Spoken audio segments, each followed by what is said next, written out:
একটা প্রশ্ন করি, তোমার কাছে বাইক মানে কি? শুধু দুই চাকার মেশিন নাকি একটা অনুভূতি, আজ আমি এমন একটা গল্প বলবো যেটা হয়তো হাজার হাজার বাইকারের জীবনের গল্প।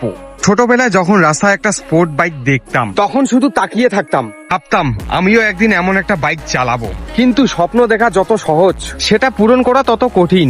টাকা ছিল না, অনেকেই বলেছিল তোর দ্বারা হবে না। কিন্তু স্বপ্ন দেখাটা কখনো বন্ধ করিনি। ধীরে ধীরে টাকা জমাতে শুরু করলাম, অনেক শখ ছেড়ে দিয়েছি, বন্ধুদের আড্ডা মিস করেছি, নিজের ইচ্ছেগুলো চাপা দিয়েছি শুধু একটা স্বপ্নের জন্য।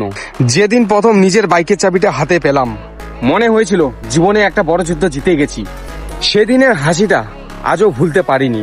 আজও অনেকে শুধু বাইকের স্পিডটা দেখে, কিন্তু কেউ দেখে না এই বাইকের জন্য কত ত্যাগ করেছি।